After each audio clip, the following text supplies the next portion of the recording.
नमस्ते बच्चों। आज का पाठ है गज़ल। इसके कवि फिराक गोरखपुरी जी हैं। व्यक्तिगत प्रेम पर आधारित यह फिराक गोरखपुरी की गज़ल अति सुंदर है। प्रस्तुत गज़ल में कवि ने कहा है कि लोग हमेशा उस पर कटाक्ष किए हैं तथा उसकी किस्मत भी कभी उनका साथ नहीं दिया है। अगर किसी ने उसका साथ दिया है या उसके साथ रहा है तो वह है गम। शायर का कहना है कि अपना सब कुछ खो देने वाले ही इश्क करते हैं। कवि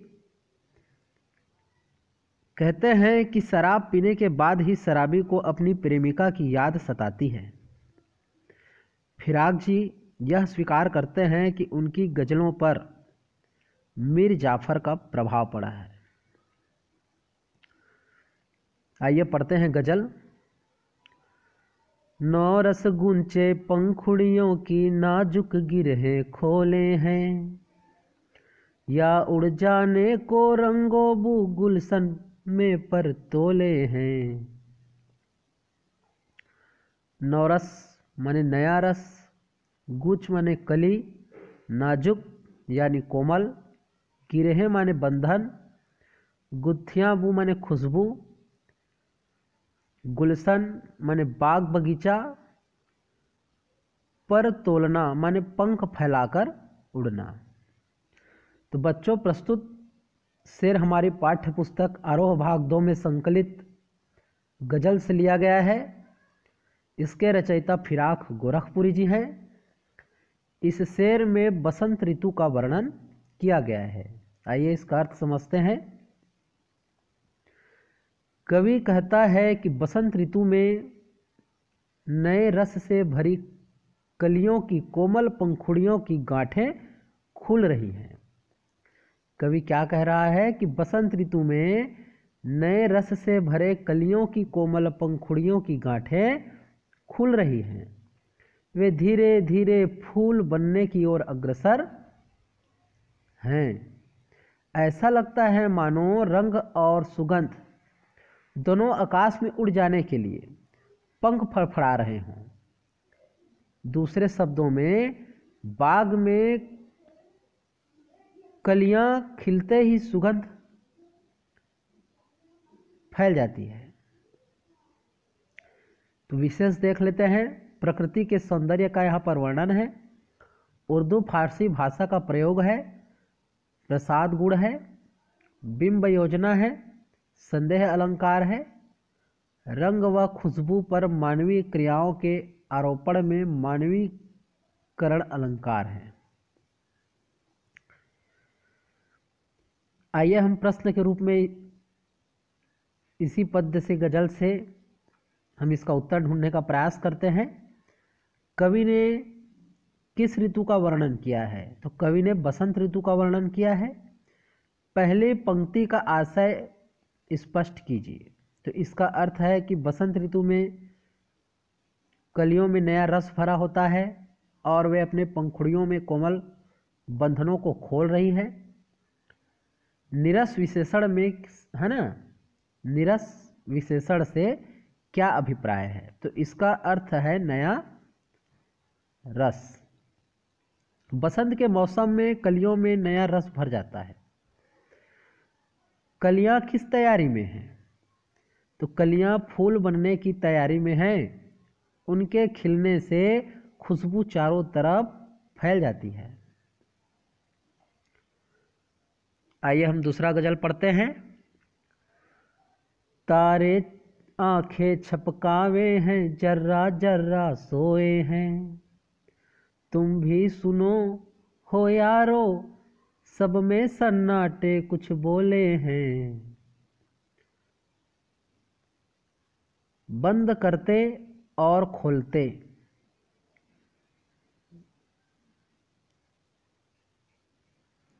जरा जरा माने कड़कड़, सब माने रात, सन्नाटा माने मौन चुप्पी।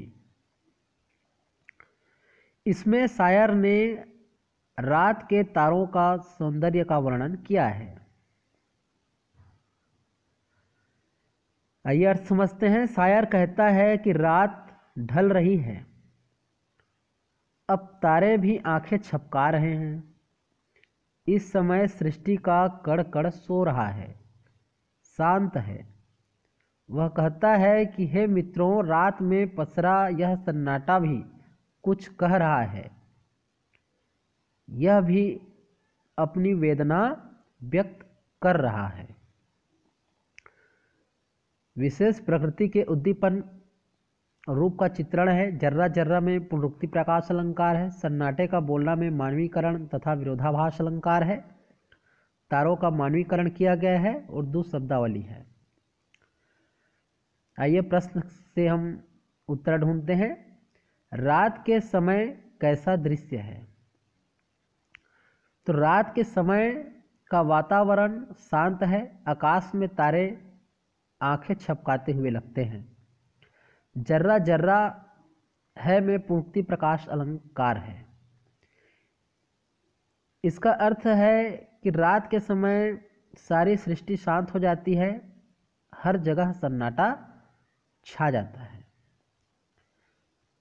सब में कौन बोलता है तथा कैसे? रात में सन्नाटा बोलता है। इस समय चुप्पी की आवाजें सुनाई देती है। कवि किसे संबोधित कर रहा है तथा क्यों? तो कवि ने दोस्तों को संबोधित किया है और बताता है कि रात को खामोशी भी बोलते हुए लगती है। आइए हम फिर गजल समझते हैं। हम हो या किस्मत हो हमारी, दोनों को इश्क ही है न एक ही काम मिला है। किस्मत हमको रोले वे हैं, हम किस्मत को रोले हैं। किस्मत यानी भाग्य होता है। दुख माने एक, लेवे माने है ना, लेवे है माने लेती है। इसमें शायर ने मनुष्य के दोषारोपण करने की प्रवृत्ति के विषय में बताया है। अर्थ समझते हैं। शायर कहता है कि संसार में मेरी किस्मत और मैं खुद दोनों ही एक जैसे हैं। हम दोनों एक ही काम करते हैं। अभाव के लिए मैं अपनी किस्मत को दोषी मानता हूँ तथा इसलिए किस्मत पर रोता हूँ। किस्मत मेरी दशा को देखकर रोती है। वह शायद मेरी हीन कर्मनिष्ठा को देखकर झल्लाती है। विशेष है निराशा व अकर्मण्यता पर व्यंग है। उर्दू फारसी शब्दावली का प्रयोग किस्मत को मानवीय क्रिया करते हुए दिखाया गया है, अतः मानवीकरण अलंकार है। गजल छंद है। हम कहना उर्दू की पहचान है। आइए इस पद्य में हम प्रश्न करके उत्तर को ढूंढते हैं। कवि किस किस को समान बताता है? तो कवि ने स्वयं तथा भाग्य को एक समान बताया है। दूसरा प्रश्न है, किस्मत हमको रोले हैं, अर्थ स्पष्ट करें। इसका अर्थ यह है कि कवि की बदहाली को देखकर किस्मत उसकी अकर्मण्यता पर झंझलाती है। कवि तथा किस्मत क्या कार्य करते हैं? तो उत्तर है, कवि अपनी दैनिक दशा के लिए भाग्य को दोषी ठहराता है तथा किस्मत उसकी अकर्मण्यता को देखकर झल्लाती है। दोनों एक दूसरे को जिम्मेदार ठहराते हैं। अगला प्रश्न है, कवि ने मानव स्वभाव के बारे में किस सत्य का उल्लेख किया है?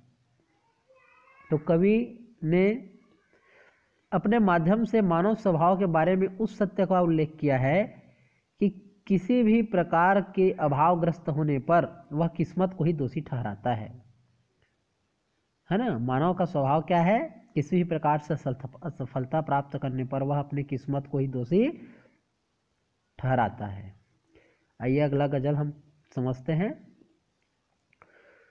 जो मुझको बदनाम करे हैं, काश वे इतना सोच सके, मेरा पर्दा खोले हैं या अपना पर्दा खोले हैं।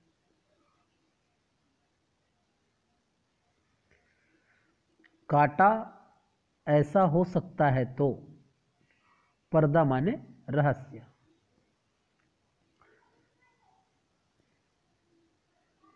इसमें शायर ने निंदकों पर प्रहार किया है।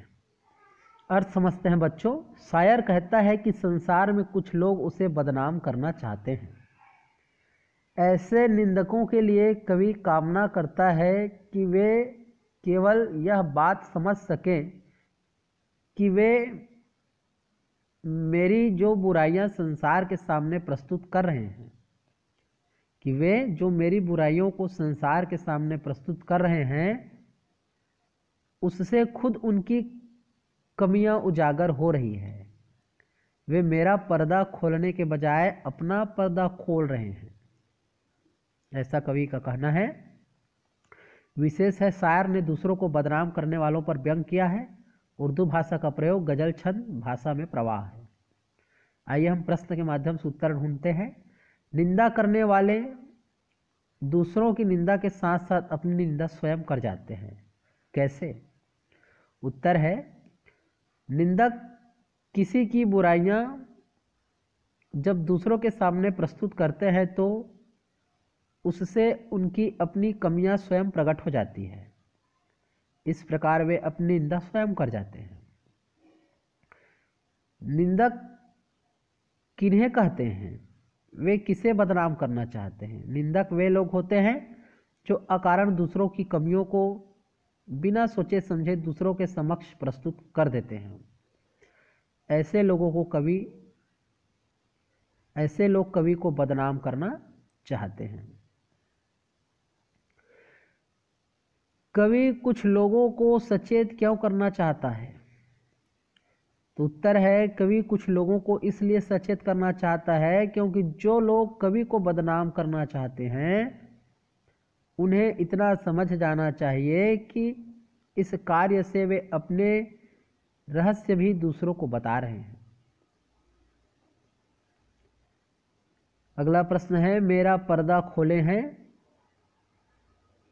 आशा स्पष्ट करें।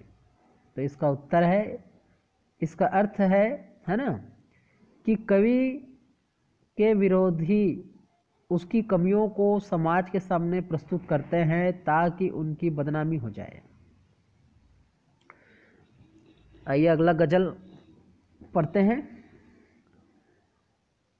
ये कीमत भी अदा करे हैं हम, बद्दुरस्ती ए होश हवास, तेरा सौदा करने वाले दीवाना भी होले हैं। कीमत माने मूल्य होता है, अदा माने चुकाना, बदुरस्ती ए होशो हवास माने विवेक के साथ, दीवाना माने प्रेमी, सौदा करने वाले माने चाहने वाले, प्रेम करने वाले। इस गजल में कवि ने प्रेम की कीमत अदा करने के बारे में बताया है। आइए अर्थ समझते हैं। कवि कहता है कि हम पूरे विवेक के साथ तुम्हारे प्रेम के लिए पूरी कीमत अदा कर रहे हैं। हम तुम्हारे प्रेम का सौदा करने वाले हैं। इसके लिए हम दीवाना बनने को भी तैयार हैं। कवि कहता है कि जो प्रेमी है वह समाज की नज़रों में पागल होता है। इसका विशेष समझते हैं। कवि ने प्रेम के संपूर्ण समर्पण का वर्णन किया है। उर्दू शब्दावली प्रभावी भाषा है। कीमत अदा करना मुहावरों का प्रयोग है। गजल छंद है। आइए प्रश्न पूछकर उत्तर ढूंढते हैं। हम बदुरस्ती ए होशो हवास का अर्थ बताइए। तो इसका अर्थ होता है कि हम पूरे होशो हवास से, दूसरे शब्दों में हम पूरे विवेक से। दूसरा प्रश्न है, कवि ने किसे संबोधित किया है या करता है? तो कवि प्रियतमा को संबोधित करता है। अगला प्रश्न है, सौदा करने से क्या अभिप्राय है? तो इसका अर्थ है किसी चीज को खरीदना। यहाँ यह प्रेम की कीमत अदा करने से संबंधित है।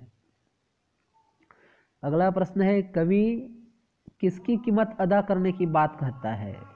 तो कवि प्रेम की कीमत अदा करने की बात कहता है। आइए अगला गजल पढ़ते हैं। तेरे गम का पासे अदब है, कुछ दुनिया का ख्याल भी है, सबसे छिपा के दर्द के मारे चुपके चुपके रोले हैं। गम माने दुख पीड़ा, पासे माने अदब लिहाज, सम्मान का भाव, दुनिया माने संसार, ख्याल मतलब ध्यान। इसमें शायर ने प्रेम की पीड़ा को व्यक्त किया है। आइए अर्थ समझते हैं। कवि अपनी प्रेमिका से कहता है कि मुझे तुम्हारे गम का पूरा ख्याल है, मैं तुम्हारे पीड़ा का सम्मान करता हूँ, परंतु मुझे संसार का भी ध्यान है। यदि मैं हर जगह तुम्हारे लिए दुख को सबके सामने गाता फिरूं तो दुनिया हमारे प्रेम को बदनाम करेगी। इसलिए मैं इस पीड़ा को अपने हृदय में छिपा लेता हूँ और चुपचाप अकेले में रो लेता हूँ। आशय यह है कि मैं प्रेमी अपने दुख को संसार के सामने प्रकट नहीं करते। विशेष है, कवि ने विरह भावना का प्रभावी चित्रण किया है। उर्दू मिश्रित शब्दावली है ना, हिंदी भाषा है। चुपके चुपके में पूर्ति प्रकाश अलंकार है, गजल छंद है, वियोग श्रृंगार रस है। आइए प्रश्न से उत्तर ढूंढते हैं। तेरे गम का पास अदब है, भाव स्पष्ट कीजिए। तो इसका अर्थ है कि कवि ने मन में अपने प्रिय की विरह वेदना के प्रति पूर्ण सम्मान किया है। कवि को किसका ख्याल है और क्यों है? तो कवि को संसारिकता का ख्याल है, क्योंकि सामाजिक प्राणी है और अपने प्रेम को बदनाम नहीं होने देना चाहता। कवि चुपके चुपके क्यों रोता है? तो उत्तर है, कवि अपने प्रेम को दुनिया के लिए मजाक या उपहास के विषय नहीं बनाना चाहता, इसी कारण वह चुपके चुपके रो लेता है। कवि की मनोदशा कैसी है? तो कवि प्रेम की विरह से पीड़ित है, उसे संसार की प्रवृत्ति से भय है, वह अपने वियोग को चुपचाप सहन करता है ताकि बदनाम ना हो। आइए अगला गजल पढ़ते हैं। फितरत का कायम है तवाजुन, आलम हुस्न इश्क में भी उसको इतना ही पाते हैं खुद को जितना खोले हैं। फितरत मतलब स्वभाव, कायम मतलब स्थापित करना, तवाजुम मतलब संतुलन, आलमे माने हुस्न, इश्क माने प्रेम और सौंदर्य का संसार, खुद माने स्वयं। इसमें कवि ने प्रेम की प्राप्ति का उपाय बताया है। आइए इसका अर्थ समझते हैं। कवि कहता है कि प्रेम और सौंदर्य के संसार में संतुलन कायम है। प्रेम और सौंदर्य के संसार में संतुलन क्या है? कायम है। इसमें हम उतना ही प्रेम पा सकते हैं जितना हम स्वयं को खो देते हैं। दूसरे शब्दों में, प्रेम में पहले स्वयं को मिटना पड़ता है। जो व्यक्ति जितना अधिक समर्पण करता है वह उतना ही प्रेम पाता है। तो इसका अर्थ जो है आपको समझ में आ गया होगा। विशेष समझ लेते हैं। कवि ने प्रेम के स्वभाव को स्पष्ट किया। कबीर के साथ साथ भाव साम्य है। जिन खोजा तीन पाइयां गहरे पानी पैठी में, बपुरा खोजा चल रहा किनारे बैठे। खोखर पाने में विरोधाभास अलंकार है। उर्दू मिश्रित शब्दावली भाषा का प्रयोग, गजल छंद है। आइए हम प्रश्न पूछकर उत्तर ढूंढते हैं। कवि ने किस संतुलन की बात करता है? कवि किस संतुलन की बात करता है? तो कवि प्रेम और सौंदर्य को खोने और पाने में संतुलन की बात करता है। आलमे हुस्न इश्क का अर्थ बताइए। इसका अर्थ है प्रेम और सौंदर्य की दुनिया। प्रिय को कैसे पाया जा सकता है? तो प्रिय को पाने का एकमात्र उपाय है खुद को प्रेमी के प्रति समर्पित कर देना। खुद को खोने का भाव स्पष्ट कीजिए। तो इसका अर्थ है अहम भाव को छोड़कर प्रेमी के प्रति समर्पित होना। आइए गजल पढ़ते हैं। आबो ताब असआर न पूछो तुम भी, आबो ताब असपार न पूछो तुम भी, आंखें रखो हो ये जगमग बैतों की दमक है या हम मोती रोले हैं। आबो ताब है ना, आबो मतलब ताब, असआर माने चमक, आंखें रखो हो माने देखने में समर्थ हो, बैत मतलब शेर, दमक दमक, मोती रोले माने आंसू छलकाना। कवि ने अपने काव्य का सृजन का आधार अपनी व्यथा को बताया है। आइए हम अर्थ समझते हैं। कवि कहता है कि तुम्हें मेरी शायरी में जो चमक दमक दिखाई देती है उस पर फिदा मत हो। कवि क्या कहता है कि तुम्हें मेरी शायरी में जो चमक दमक दिखाई देती है तुम उस पर फिदा मत हो। तुम्हें अपनी आंखें खुली रखनी चाहिए, अर्थात ध्यान से देखना चाहिए। मेरे शेरों में जो चमक दमक है वह मेरे आंसुओं की देन है। दूसरे शब्दों में कवि की पीड़ा से उसके काव्य में दर्द उभर कर आया है। विशेष है कवि ने विरह को काव्य सृजन का आधार बताया। बच्चन ने भी कहा है कि मैं रोया इसको तुम कहते हो गाना, मैं फूट पड़ा तुम कहते हो छंद बनाना। मोती रोले विरह को व्यक्त करता है।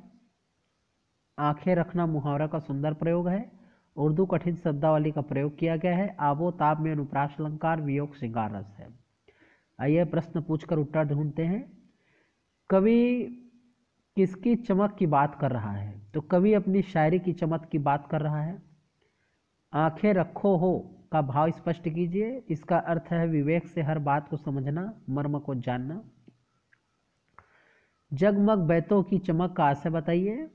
तो इसका अर्थ है शेरो शायरी का अलंकारिक सौंदर्य। या हम सोती रोले हैं का अर्थ बताइए। तो कवि कहता है कि मेरी कविता में विरह वेदना व्यक्त हुई है। आइए गजल पढ़ते हैं। ऐसे में तू याद आए है अंजुमने मैं में रिंदों को, रात गए गर्दू पे फरिश्ते बाबे गुनह जग खोले हैं। अंजुमने मने शराब की महफिल है ना, रिंदों को माने शराबियों को, गद्दू माने आकाश, फरिश्ता माने देवदूत, बाहे गुनाह मतलब पाप का अध्याय, और जग मतलब संसार। इसमें कवि ने प्रियजन की यादों का बखान किया है। अर्थ समझते हैं। कवि कहता है कि हे प्रिय, तुम वियोग के समय में इस तरीके से याद आते हो जैसे शराब की महफिल में शराबियों को शराब की याद आती है, तथा जैसे आधी रात के समय देवदूत आकाश में संसार के पापों का अध्याय खोलते हैं। विशेष विरहावस्था का सुंदर चित्रण। अंजुमने में रिंदो, गर्द, फरिश्ते, बाबे गुनाह, फारसी शब्दावली का प्रयोग, गजल छंद, माधुर्य गुण, वियोग श्रृंगार रस। आइए प्रश्न पूछकर उत्तर ढूंढते हैं। प्रथम पंक्ति का भाव स्पष्ट कीजिए। प्रथम पंक्ति का भाव यह है कि शायर अपनी प्रिया प्रेमिका को बहुत ही शिद्दत से याद करता है। यह याद ठीक वैसी है जैसे शराब खाने में शराबी को शराब की याद आती है। तू कौन है, इसके बारे में कवि क्या कहता है? तू कवि की प्रेमिका है, वह उसे विरह के समय याद आती है। रात में फरिश्ते क्या करते हैं? तो रात के समय देवदूत आकाश में सारे संसार के पापों का अध्याय खोलते हैं। अंजुमने में रिंदों को से कवि का जो है क्या सही या वो क्या बताना चाहता है? तो इसमें कवि शराब खाने में शराबियों की दशा का वर्णन करता है। यहाँ उसे शराब की बहुत याद आती है। आइए अगला गजल पढ़ते हैं।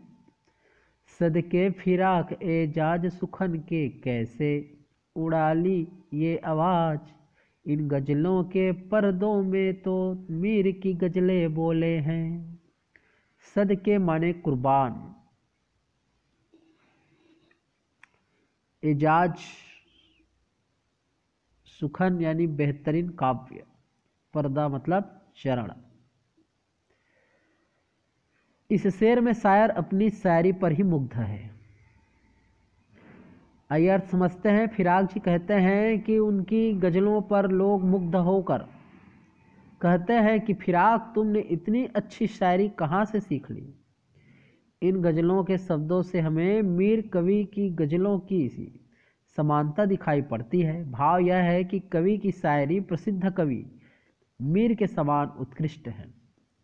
तो विषय से कवि अपनी प्रशंसा स्वयं कर रहा है। उर्दू शब्दावली की बहुलता है, गजल छंद है। उड़ा लेना मुहावरे का अर्थ है चुराना, ज्ञता है।